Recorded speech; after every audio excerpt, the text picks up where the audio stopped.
Millionaire slept with the fat maid on a bet. What she revealed made him freeze. A millionaire thought it was just a cruel game, one reckless night with the maid, all for a bet.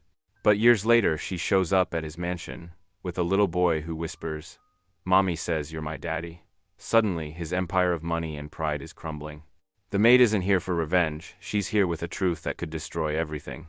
And when the world finds out the shocking secret behind their past, he must choose between protecting his reputation or finally becoming the man he was meant to be. But what happens when love, shame, and betrayal all collide under one roof? Will he lose everything he built or discover the one thing money could never buy? Drop a comment below and share which part of the world you're tuning in from today. If you enjoy stories like this, don't forget to subscribe for more. The crystal chandeliers of the Crestwood Country Club cast a golden glow over the mahogany-paneled room, where empty glasses and scattered playing cards told the story of a high-stakes evening drawing to its close.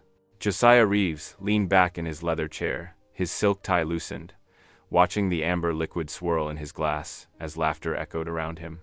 "Come on, Reeves," drawled Thomas Brighton, one of his regular poker opponents. "You've gone soft since your divorce. When's the last time you took a real risk?" The other men around the table snickered, their faces flushed from expensive scotch. Josiah's jaw tightened. He'd built his fortune from nothing, and he wouldn't let anyone call him soft. "I take risks every day, gentlemen. Just closed a $50 million deal last week.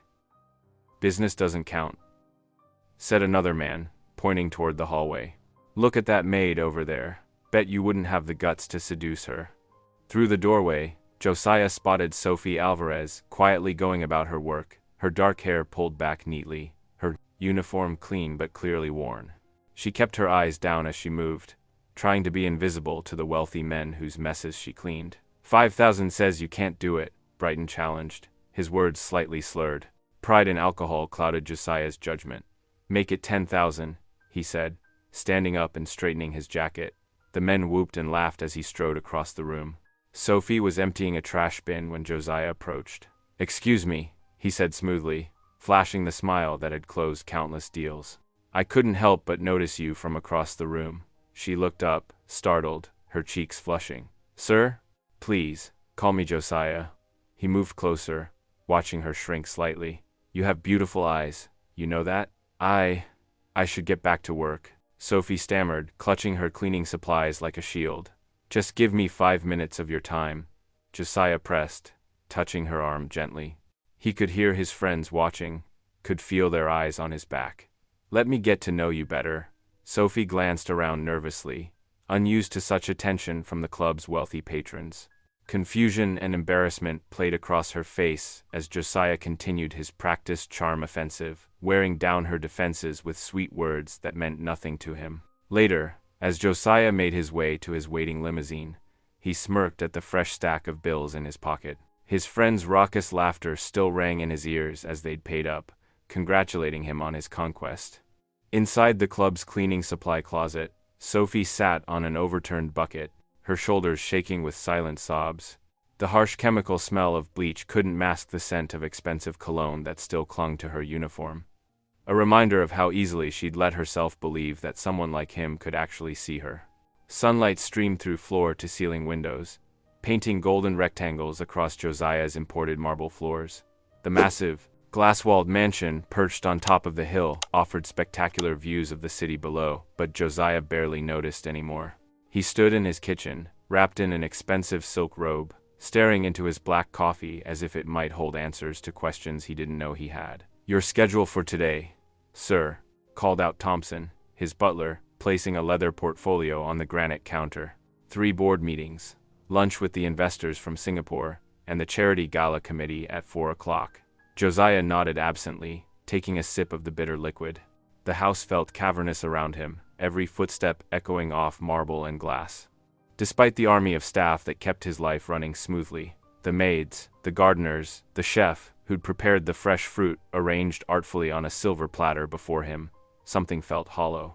"Sir," Thompson's voice cut through his thoughts again, this time with an edge of uncertainty that made Josiah look up. There's a woman at the front gate, with a child. She's quite insistent about seeing you." Josiah's jaw clenched. "Tell her my charitable donations are handled through my foundation." If she needs assistance, she says she knows you, sir. From the Crestwood Country Club. The coffee cup froze, halfway to Josiah's lips. Something cold slithered down his spine. Fine, he snapped, setting down his cup with more force than necessary. I'll handle it. He strode through his massive foyer, past priceless artwork he'd collected to impress others, but never really looked at himself. Through the glass front doors, he could see two figures standing in the morning sun. A heavy-set woman in simple clothes, and beside her, a small boy. Josiah's hand trembled slightly as he opened the door. Sophie Alvarez stood before him, older than he remembered, her face lined with years of hard work. But her eyes, those same dark eyes that had once looked at him with such confusion and trust, now held something harder. Beside her stood a boy of about 6 years old, with familiar features that made Josiah's breath catch in his throat. The child looked up at him with innocent curiosity, his small hand clutching his mother's.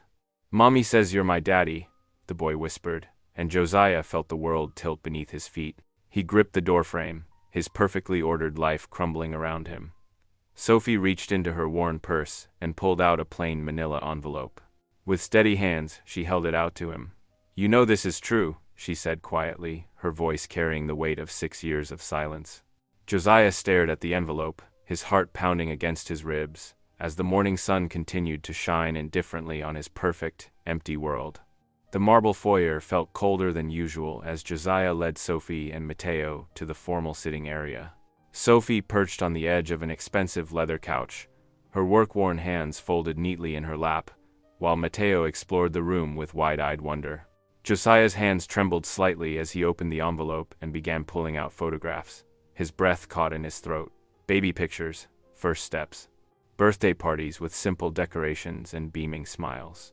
In every image, Mateo's features echoed his own, the same determined chin, the same arch of the eyebrows, even the same crooked smile. Josiah's stomach churned as he saw his own childhood reflected in this boy's face. "This is ridiculous," he said, his voice sharp with defensive anger. "I'll have my lawyers contact you. This kind of extortion. I don't want your money, Mr. Reeves." Sophie's voice was quiet but firm. "I've never wanted it. I've worked 2 jobs, cleaning houses during the day and waitressing at night, to give Mateo everything he needs." She glanced at her son, who was studying a crystal vase with fascination. "But lately, he keeps asking about his father. The other children at school talk about their daddies, and he," her voice wavered slightly, "he deserves to know where he comes from." Josiah's mind flashed back to that night at the Crestwood Country Club. The expensive whiskey, the cruel laughter of his friends, the bet that seemed so amusing in his drunken arrogance. Shame crept up his neck, hot and uncomfortable. "I remember that night," Sophie continued softly. "You were different then, trying to impress your friends. I was naive enough to believe you actually saw something in me." She smoothed her simple skirt. "I'm not here to ruin your life or demand anything. I just couldn't bear to see my son's eyes fill with tears one more time when his friends asked about his daddy." Josiah stared at the photographs spread across his imported coffee table. Each image was a testament to the life he'd carelessly created and abandoned. His carefully constructed world of wealth and control was crumbling around him. Sophie stood up, gathering her purse. "Come on, Mateo, we should go." The boy turned from his exploration of the room, his innocent face lighting up as he looked at Josiah. Those eyes, his eyes, gazed up with pure hope and longing. "Do you want to see me again, Daddy?" Mateo asked softly. Josiah opened his mouth, but no words came out. His throat felt tight, choked with emotions he couldn't name. He stood frozen, watching this small version of himself wait expectantly for an answer he wasn't prepared to give. Josiah straightened his Italian silk tie as he strode through the glass doors of Reeves Enterprises. The morning sunlight caught the polished marble floors, reflecting his determined expression as he made his way to the executive boardroom. Everything was under control. Everything was normal, or so he thought. Just as he reached for the boardroom door handle, his assistant, Jennifer, hurried up behind him. Her face was pinched with worry. "Mr. Reeves," she whispered urgently, "I need to warn you. The Daily Star and City Gazette have been calling all morning. They're asking about a child scandal." Josiah's hand froze on the door handle. His heart thundered in his chest, but his face remained impassive. "What exactly are they saying?" They're claiming you have an illegitimate son with a former employee of Crestwood Country Club. Jennifer shifted uncomfortably. They mentioned the mother was what? Josiah snapped. The overweight maid, Jennifer finished quietly. Inside the boardroom, Josiah could barely focus on the quarterly reports. His phone buzzed constantly with messages from society friends and business associates. Word was spreading like wildfire through their exclusive circles. He caught snippets of whispered conversations during the coffee break. Did you hear about Josiah Reeves? The maid? Really? How embarrassing. His carefully curated reputation was unraveling thread by thread. The same people who had laughed with him that night at the club were now laughing at him behind his back. Josiah's anger simmered, his knuckles white as he gripped his leather chair. Across town, in a modest apartment filled with warmth and the smell of fresh bread, Sophie knelt beside her bed. Her eyes were closed, her worn rosary beads moving through her fingers as she prayed. Dear Lord, she whispered, please guide me. Did I do the right thing? Help me protect my son. In the living room, Matteo sat cross-legged on the carpet, carefully coloring a picture of a family, 3 figures holding hands. He hummed quietly to himself, adding extra details to the tallest figure's business suit. Mommy, he called out, do you think Daddy liked meeting me? Sophie's heart clenched at the hope in his voice. Mi amor, she said softly, joining him in the living room. Sometimes grown-ups need time to figure things out. As night fell over the city, Josiah stood in his empty mansion, staring out floor-to-ceiling windows at the twinkling lights below. The word Daddy echoed in his mind, spoken in Matteo's innocent voice. It haunted him, following him through every room of his pristine house. His hands shook as he poured himself 3 fingers of expensive scotch. The crystal tumbler clinked against the bottle, betraying his unsteady grip. He lifted the glass to his lips but paused, seeing his reflection in the window, alone in a temple of wealth, with nothing but his pride to keep him warm. The mansion's iron gates swung open with silent precision as Sophie's weathered Toyota pulled into the circular driveway. Matteo pressed his face against the car window, his eyes wide with wonder at the manicured gardens and marble fountains. Look, Mommy, it's like a castle. He bounced in his seat, barely containing his excitement. Sophie gripped the steering wheel tighter, her knuckles turning white. Remember what we talked about, mi amor? We're just here to talk with Mr. Reeves. Josiah watched their arrival from his study window, his expression unreadable. The media circus of the past 2 days had been relentless. His PR team suggested a quick solution was needed, something to control the narrative.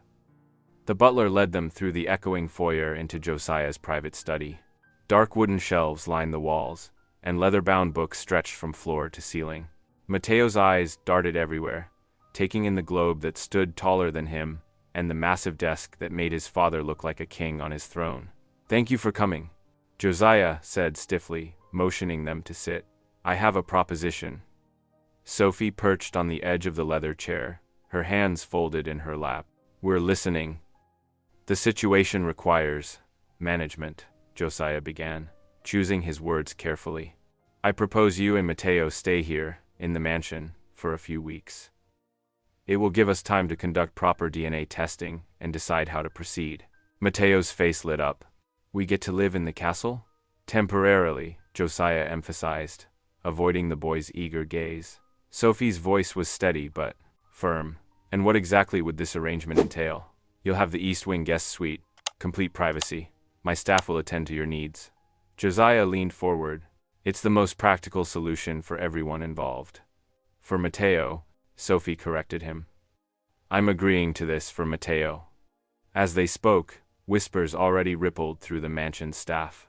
The head housekeeper, Mrs. Preston, pursed her lips as she directed maids to prepare the guest rooms. Can you believe it? One maid whispered to another. The help, moving into the master's house? And her, of all people, came the reply, followed by meaningful looks. Later that evening, Sophie tucked Matteo into a bed bigger than their entire living room. The Egyptian cotton sheets felt like clouds, and the hand-painted ceiling showed stars that seemed to twinkle in the dim light. Mommy, Matteo whispered, his small hand finding hers in the semi-darkness.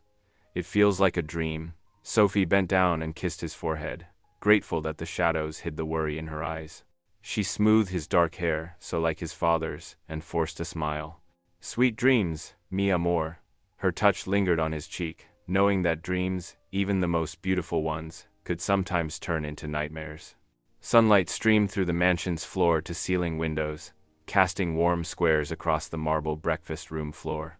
Josiah stood in the doorway, his custom-tailored suit feeling unusually stiff as he watched the scene before him. Mateo sat at the massive dining table, his legs swinging freely beneath his chair, too short to reach the floor. His infectious giggles echoed off the stark walls as Mrs.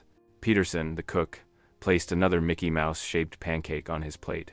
"Look, Mommy, this one has chocolate chip eyes." Mateo's delight filled the usually silent space. Sophie sat beside him, her own breakfast barely touched as she helped him cut the pancake into manageable pieces. The morning light softened her features, and for a moment, Josiah caught himself noticing the gentle way she tended to their son. Their son! The thought struck him like a physical blow. "Mr. Reeves," Mateo called out, spotting him. "Would you like to have breakfast with us?" Josiah hesitated, his hand tightening on his briefcase. But something in the boy's hopeful expression made him step forward. "I suppose I have a few minutes." He lowered himself into a chair across from them, and Mrs. Peterson quickly brought him his usual black coffee and wheat toast. "What's your favorite color?" Mateo asked suddenly, maple syrup dripping down his chin. Josiah blinked, caught off guard by such a simple question. "Blue, I suppose. Mine's red, like Superman's cape." Mateo beamed. "Do you have any pets?" "I always wanted a dog, but our apartment doesn't allow them."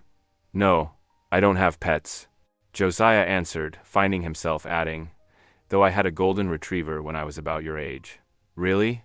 Mateo's eyes widened with interest. "What was his name?" "Scout," Josiah replied, surprised at how easily the memory came back. "He used to catch tennis balls in midair." "Cool. Do you like baseball?" "I'm learning to catch, but I'm not very good yet." Each innocent question pierced Josiah's carefully constructed walls. He found himself answering, watching Mateo's face light up with each response. Sophie remained quiet, but he could feel her watching the exchange, her expression guarded yet thoughtful. The breakfast stretched longer than any Josiah could remember having in years. When his phone buzzed with meeting reminders, he felt an unfamiliar reluctance to leave. That evening, Josiah sat in his study, a glass of untouched scotch on his desk. The leather-bound reports before him remained unopened, as Mateo's laughter played on repeat in his mind. It had been so pure, so unreserved, so different from the calculated chuckles he heard in boardrooms. He felt something stir in his chest, an uncomfortable mix of emotions he couldn't quite name. Guilt crept in as he remembered the cruel bet that had brought Mateo into existence. But alongside it was something else, a longing he hadn't expected, an ache for more mornings filled with simple questions and maple syrup smiles. Saturday morning arrived with golden sunshine and a gentle breeze, perfect weather for being outdoors. Sophie watched Mateo fidgeting on the mansion's expensive couch, his energy barely contained as he flipped through channels on the massive television. "Mijo, why don't you play outside? It's too beautiful to stay cooped up indoors," Sophie suggested, her hands on her hips. Josiah looked up from his laptop, frowning. "The grounds aren't child-proofed. Children need fresh air," Sophie said firmly, meeting his gaze. "And space to run." Josiah stood, running a hand through his perfectly styled hair. "I suppose there might be something in the garage." He walked toward the 3-car garage, Mateo bouncing excitedly behind him. In the far corner, buried behind golf clubs and designer luggage, stood a dusty blue bicycle. Josiah pulled it out, memories flooding back of his own childhood rides. "It needs air in the tires," he muttered, examining the bike. "Jenkins can." "I want to learn now," Mateo interrupted, bouncing on his toes. "Please, Daddy?" Josiah froze at the word, then slowly nodded. He found an air pump and got to work while Mateo watched with wide-eyed fascination. The driveway became their training ground. Josiah held the back of the seat, his expensive loafers scuffing against the pavement as he jogged alongside. "Keep pedaling, don't stop." "I'm scared," Mateo wobbled dangerously. "You won't fall. I've got you," Josiah assured him, surprising himself with the gentleness in his voice. But when Mateo veered sharply, Josiah snapped, "Pay attention." "Josiah," Sophie called softly from the porch. "He's just learning." Something in her tone made Josiah take a deep breath. He remembered his own father's harsh words when he'd learned to ride. Let's try again, Matteo, slower this time. They practiced for hours. Josiah's jacket came off, his tie loosened, his sleeves rolled up. Each time Matteo managed to go a little further, Josiah found himself cheering more enthusiastically. Look at me, Matteo called out as he finally managed several wobbly yards on his own.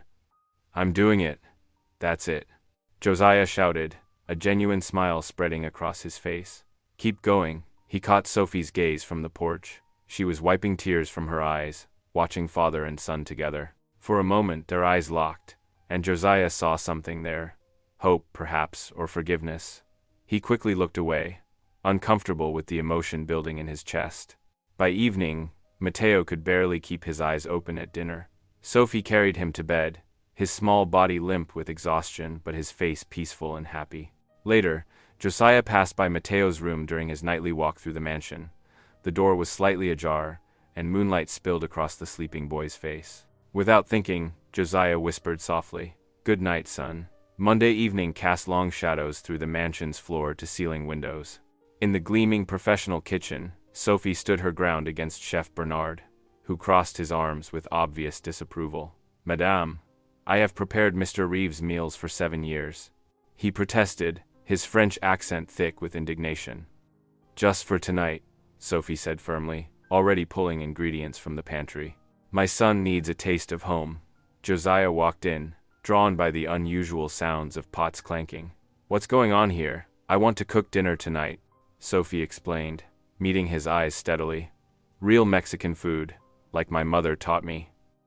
Josiah hesitated, glancing at his chef's stormy expression. "Bernard, take the evening off," he finally said. Sophie worked with practiced efficiency, chopping onions and toasting dried chilies. The kitchen filled with rich aromas that made Josiah's stomach growl despite himself. He lingered in the doorway, watching as she patted out corn tortillas by hand and stirred a bubbling pot of beans. "This is how my mama fed 8 children on almost nothing," she explained softly, not looking up from her work. "But we never felt poor at her table." When they sat down to eat, Matteo bounced excitedly in his chair. "Abuela's enchiladas," he exclaimed, diving in immediately. Josiah stared at his plate, studying the humble food with uncertainty. The red sauce looked nothing like the Mexican restaurants he frequented, but the smell was intoxicating. He took a careful bite and paused, surprised by the depth of flavors: smoky chilies, tender meat, and something else he couldn't name. "This is remarkable," he admitted. Sophie nodded, then began speaking quietly as they ate. "After that night at the club, I lost my job. No one would hire a pregnant maid." She cut her food carefully. "I cleaned houses during the day, worked at a laundromat at night. Matteo slept in a drawer next to my bed because I couldn't afford a crib." Josiah's fork paused halfway to his mouth. He'd never thought about what happened to her after that night. "But we made it," Sophie continued, her voice strong with dignity. "I learned to stretch every dollar, to make simple food taste like a feast. Matteo never went hungry." Josiah watched her serve their son seconds, noting the grace in her movements, the pride in her bearing despite everything she'd endured. He saw, perhaps for the first time, the quiet strength that had allowed her to survive his cruelty and raise their child alone. When the plates were cleared, Josiah cleared his throat. "Thank you, Sophie," he said softly, sincerely. "For dinner. And for taking such good care of him." Sophie's eyes widened slightly at his tone. A small, surprised smile touched her lips as she nodded and began gathering the dinner dishes. The grand ballroom at the Ritz-Carlton sparkled with crystal chandeliers and designer gowns. Josiah adjusted his bow tie nervously, standing at the entrance with Sophie and Matteo. He'd insisted on buying them both new clothes for the annual Children's Hospital Charity Gala, though Sophie had protested. "Are you sure about this?" Sophie whispered, smoothing her navy blue dress self-consciously. Though elegant, she felt out of place among the stick-thin socialites. "Absolutely," Josiah replied. But his jaw tightened as he noticed the stares and whispers already beginning. 6-year-old Matteo, adorable in his miniature tuxedo, bounced excitedly.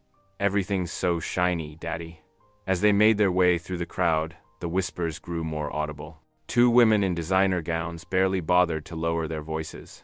"Can you believe he brought her? That dress can't hide what she is. Once a maid, always a maid. And so, large." Josiah's hands clenched into fists. The old him would have stayed silent, maybe even joined in the mockery. But now, watching Sophie hold her head high, despite the cruel words, he felt rage building in his chest. Before he could react, the event organizer approached with a microphone. "Sophie, would you share a few words about what the children's hospital means to your family?" Sophie's eyes widened in surprise, but she nodded and took the stage. The spotlight felt hot, and hundreds of judgmental eyes watched her. She took a deep breath. "I know what it's like to be judged," she began, her voice trembling slightly. "For my size, for my poverty, for being a single mother. But my faith taught me that true worth isn't in designer labels or bank accounts." The ballroom grew quiet. Even the gossiping women stopped whispering. When Matteo was 3, he got very sick. "I couldn't afford treatment." Sophie's voice grew stronger. "The children's hospital saved my son's life without asking if I could pay. They saw his worth as a child of God, not his mother's status." Josiah stood transfixed, seeing Sophie in a new light. Her words rang with authenticity that cut through the superficial glamour of the room. Unable to contain himself, he strode to the stage. "I have something to add," he said, taking the microphone. The crowd murmured in surprise. "6 years ago, I made the worst mistake of my life, treating someone's dignity as a game." His voice cracked. "But that someone raised my son with more grace and strength than I've shown in my entire life." Gasps echoed through the ballroom. Camera flashes began popping like lightning. "Matteo," Josiah called, "come here, son." The little boy ran to the stage, and Josiah lifted him up in a tight embrace. Tears streamed down Sophie's face as she watched father and son together, finally acknowledged before the world. The cameras kept flashing, capturing the moment that would make headlines tomorrow. But Sophie didn't care about that. She was watching Josiah's face, seeing real pride there for the first time, not in his wealth or status, but in their son.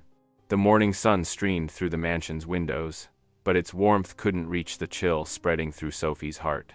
She stood in the kitchen, preparing Matteo's breakfast, when she heard 2 maids whispering in the hallway. "Did you see the headlines?" one asked. "It's everywhere. About Mr. Reeves and that bet. I can't believe he would do something so cruel." Sophie's hands froze on the pancake spatula. "Bet? What bet?" "They say he seduced her just to win some drunken wager with his rich friends." The first maid continued. "At the country club, years ago. Used her like she was nothing." The spatula clattered to the floor. Sophie's world tilted sideways as memories of that night came rushing back. Josiah's unexpected attention, the way the other men had laughed from across the room. She stumbled to the kitchen table, gripping its edge for support. On the counter, today's newspaper lay. Open. The headline screamed, "Millionaire's secret son, the cruel bet that started it all." With trembling hands, she read the article. Every word felt like a knife twisting in her chest. An anonymous source detailed how Josiah had accepted a dare to seduce the fat maid for entertainment. How they had all laughed. How he had won $5,000. "Mommy?" Matteo's voice came from the doorway. "Are you crying?" Sophie quickly wiped her eyes. "Go back upstairs, mi amor. I need to talk to your father." She found Josiah in his study, already on the phone with his PR team. "I don't care what it costs. Shut this story down," he barked. "Is it true?" Sophie's voice was barely a whisper. Josiah's face went pale when he saw her. He set the phone down slowly. "Sophie, I can explain." "Explain what?" "How you used me. How I was just a joke to you and your wealthy friends." "That was years ago. I was different then." "Different?" Sophie's voice rose. "You were exactly who you are now. A man who sees people as things to be used. Who thinks money can fix anything." Josiah stepped toward her. "Please, I've changed.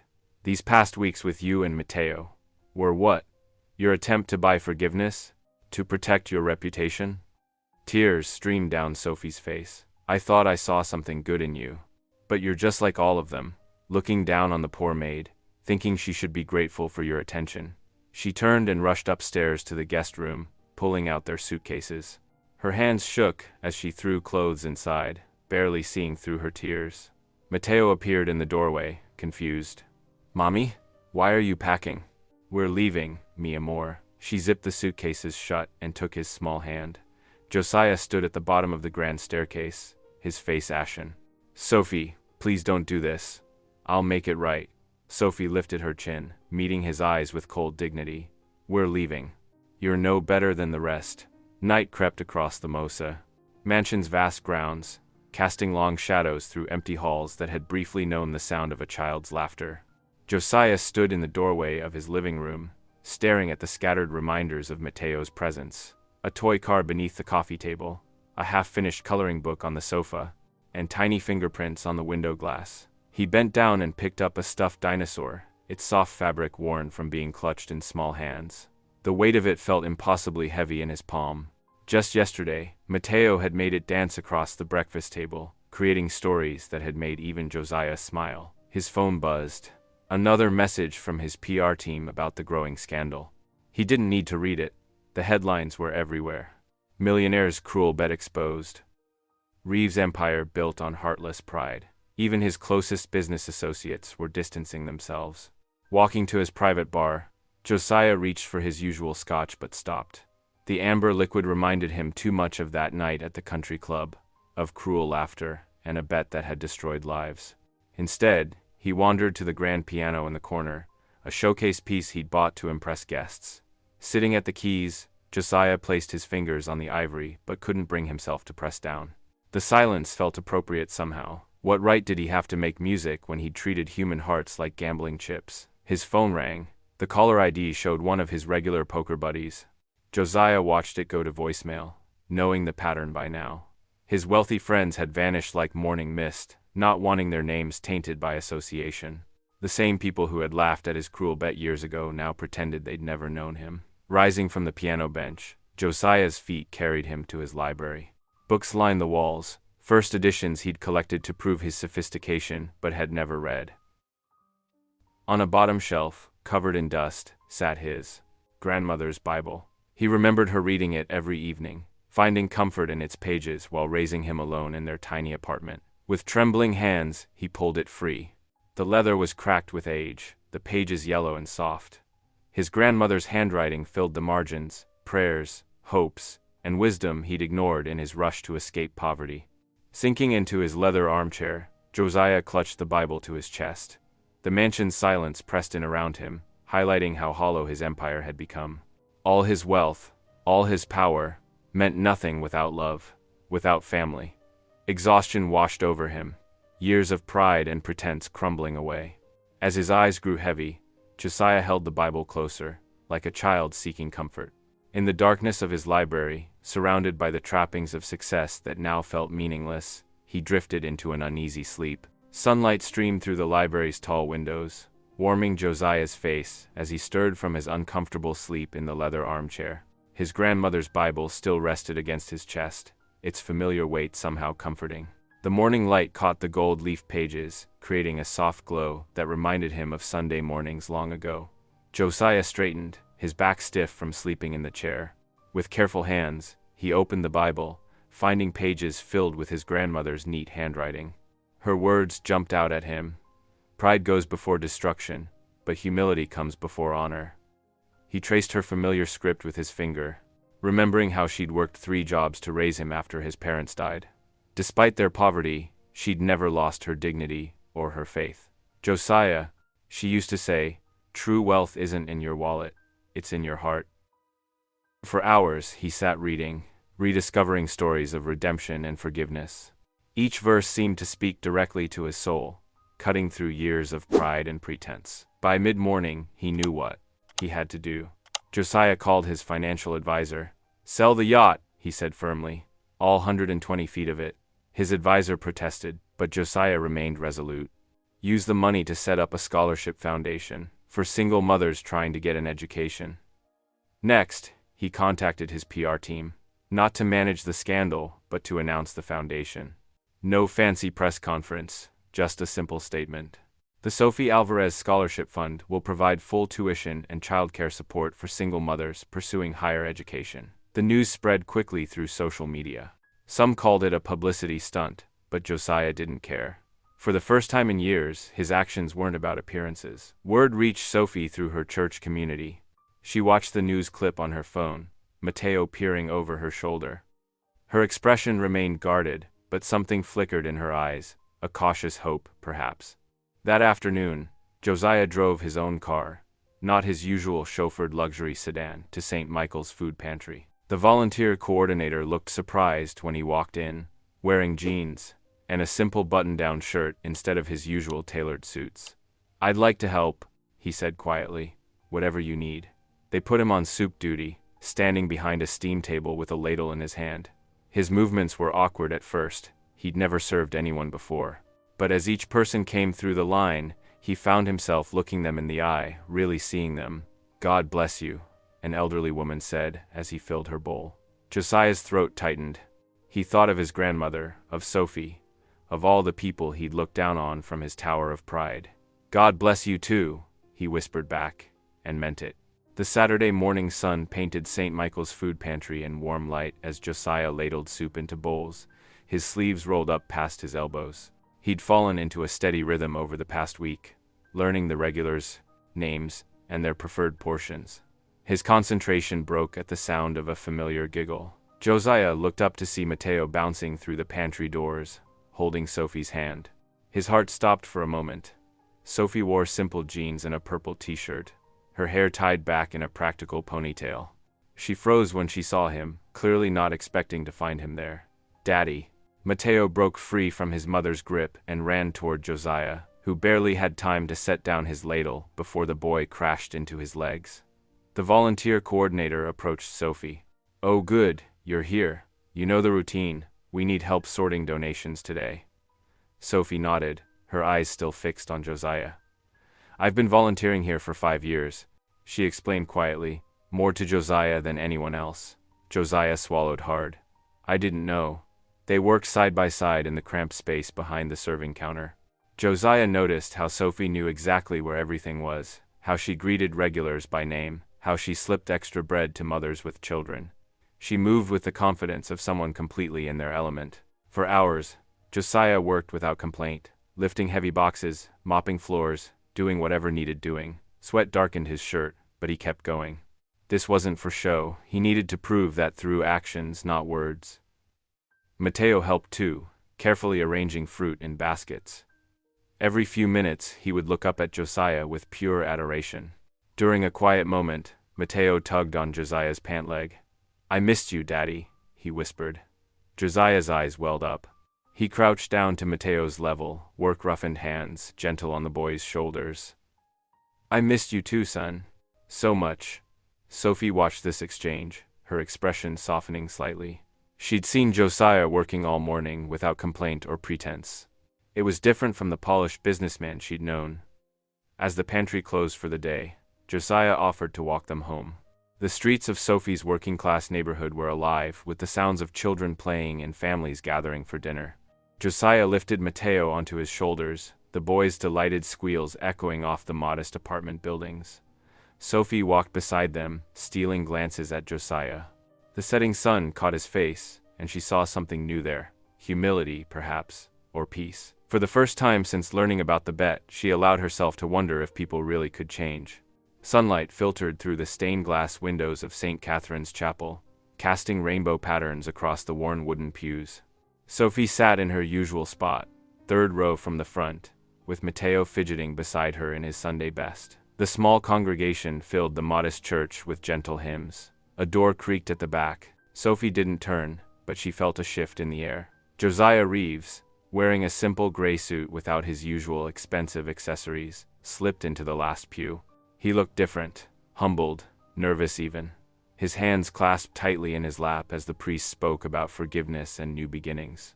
Throughout the service, Josiah watched Sophie and Matteo. He noticed how Sophie closed her eyes during prayers, her lips moving silently. He saw how she helped Matteo follow along in the hymnal, pointing to each word with patient fingers. The sight made his heart ache with longing and regret. When the final blessing was given and people began to gather their things, Josiah stood. His legs felt weak as he walked down the aisle. A few congregants whispered, recognizing him from the news, but he kept his eyes fixed ahead. Sophie was helping Matteo put on his jacket when Josiah reached them. Without a word, he lowered himself to one knee on the hard chapel floor. Sophie's eyes widened. "Sophie," he said, his voice thick with emotion. "I'm not here to offer you wealth or status. I'm here to ask for the privilege of serving you and Matteo with humility for the rest of my life." He pulled out a simple gold ring, nothing flashy or ostentatious. "Will you marry me?" Sophie's hand flew to her mouth. She looked down at Josiah, searching his face for any trace of the arrogant man she'd once known. Instead, she saw only sincerity and love. Mateo tugged at her hand, his eyes bright with hope. "Please, Mommy," he whispered. "Please say yes." Tears spilled down Sophie's cheeks as she studied Josiah's face one last time. She saw the change in him, real change, earned through actions and time. "You've truly changed," she whispered, nodding slowly. "Yes." The morning sunlight streamed stronger through the windows, bathing the small family in its warm glow as Josiah rose to embrace them both. St. Catherine's Chapel glowed with warmth on the autumn afternoon. Simple white flowers and ribbons adorned the wooden pews, a modest decoration that spoke of sincerity rather than show. The small church buzzed with quiet excitement as volunteers from the food pantry, local shop owners, and families from Sophie's neighborhood filled the seats. Josiah stood at the altar, wearing a plain black suit. His hands trembled slightly as he watched Sophie walk down the aisle in a simple white dress that made her glow. Mateo walked beside her, beaming in his little suit, proudly carrying the rings. "I pledge myself to you both." Josiah's voice rang clear through the chapel. "Not as a man of wealth, but as a husband and father who will serve you with love and humility." His eyes glistened as he looked at Sophie, then at Mateo. "You've taught me what true riches are." Sophie's voice was soft but steady as she made her vows. Mateo bounced on his toes, grinning as he handed over the rings. When the priest pronounced them married, Mateo threw his arms around them both, crying out, "Dad!" The word echoed through the chapel, sweeter than any music. The reception filled the church hall with laughter and joy. Home-cooked dishes covered long tables, and someone played guitar while children danced. There were no champagne fountains or caviar, just honest food and genuine celebration. As evening settled, they walked in the chapel garden. Mateo darted through the grass, trying to catch fireflies in his cupped hands. Josiah squeezed Sophie's hand, pulling her close. "You were never a bet," he whispered, his voice thick with emotion. "You were the blessing I almost lost." Sophie leaned against his shoulder, watching their son play. For the first time in years, her heart felt completely at peace. Thank you for listening. Stories connect us in the most unexpected ways. If you felt that spark today, make sure you're subscribed. I share a new one daily, and the next might change your day.